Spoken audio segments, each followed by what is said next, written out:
सोलापूर शहराच्या लष्कर परिसरात असलेल्या नळ बाजार चौकातील बलरामवाले कुटुंबातील 3 व्यक्तींचा या ठिकाणी दुर्दैवी मृत्यू झालेला आहे। त्यांच्यावर सोलापूरच्या छत्रपती शिवाजी महाराज सर्वोपचार रुग्णालयात उपचार सुरू होते। नेमकी ही घटना काय होती आणि त्यांच्यावर कशा पद्धतीने उपचार सुरू होते आणि त्यांचा मृत्यू कशामुळे झाला या संदर्भात माहिती देण्यासाठी सिव्हिल हॉस्पिटलचे अधिष्ठाता डॉक्टर जयकर सर आपले होते। सर, एकंदरीत तिघांचा मृत्यू झालेला आहे, काय कसं नेमकं काय कारण? तर या संदर्भातली जी माहिती आमच्या रुग्णालयामध्ये उपलब्ध आहे त्याच्यावरून काल दुपारी 1 ते 1:30च्या दरम्यान बलरामवाले कुटुंबीय जे इथं आमच्या रुग्णालयाच्या जवळ लोधी गल्ली जी आहे त्या ठिकाणी राहतात, त्या कुटुंबातील 5 लोकांना दुपारी 1:15 ते 1:30च्या दरम्यान ॲडमिट करण्यात आलं। त्याच्यामध्ये 2 बालकं होती, एक 6 वर्षाचा मुलगा होता बलरामवाले, दुसरी मुलगी होती अक्षरा बलरामवाले, आणखी एक आहेत ते एक 40 वर्षांचे पुरुष आहेत, एक रंजना बलरामवाले ह्या 35 वर्षांच्या आहेत आणि आणखी एक वयस्कर स्त्री बलरामवाले त्या 60 वर्षांच्या आहेत। तर त्या सगळ्यांची कंडिशन जेव्हा ते आले तेव्हा अत्यंत सिरियस कंडिशन होती, सगळे बेशुद्ध होते आणि त्यांचं ब्लड प्रेशर लागत नव्हतं, त्यांची नाडी लागत नव्हती, त्यांच्या शरीरामधला ऑक्सिजन खूप कमी झालेला होता। तर 2 लोकांना पेडियाट्रिक डिपार्टमेंटला आपण ॲडमिट केलं आणि 3 लोकांना ते ॲडल्ट असल्यामुळे मेडिसिन डिपार्टमेंटला ICUला आपण ॲडमिट केलं।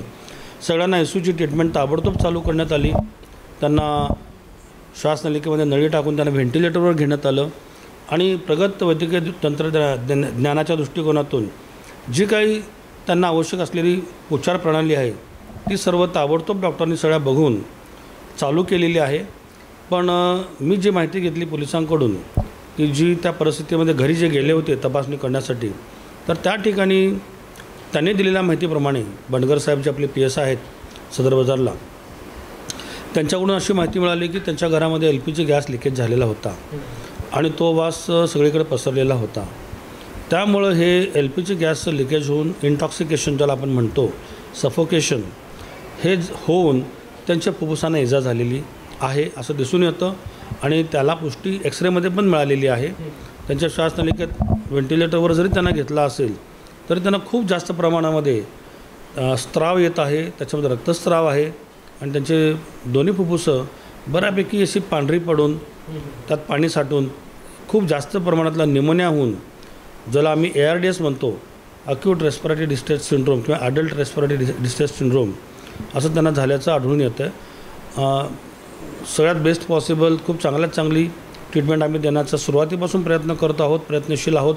पण दुर्दैवाने काल संध्याकाळी 7:30ला आणि 8:30ला अशी 2 बालके जी होती त्यांचा मृत्यू झालेला आहे पेडियाट्रिक ICUमध्ये आणि दोघांचीही बॉडी शवविच्छेदनासाठी नियमाप्रमाणे ती पाठवण्यात आलेली आहे।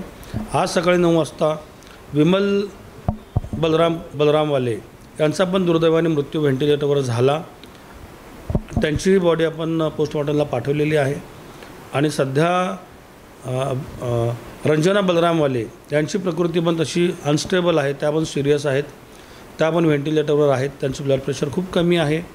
त्यासाठी योग्य ती उपचार प्रणाली परिणामकारकरित्या चालू ठेवलेली आहे।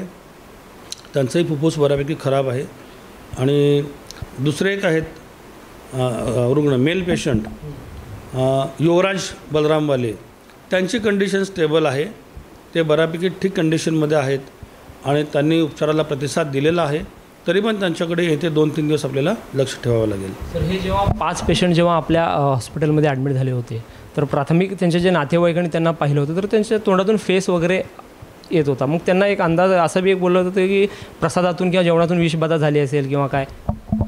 तसं आत्तापर्यंतच्या हिस्ट्रीमधून तर उपलब्ध झालेलं नाही आहे आणि फेस येणे हे ARDSमध्ये जेव्हा रेस्पिरेटरी ट्रॅक्ट इन्फेक्शन होतं तेव्हा मुख्य श्वासनलिका आणि फुफ्फुस दोन्ही खूप सूज आल्यामुळे त्यातून स्त्राव चालू होतो, त्याला सिक्रेशन्स म्हणतो आपण, आणि मग ते श्वासनलिकेवाटे बाहेरून तोंडाला फेस येणे हे स्वाभाविक आहे।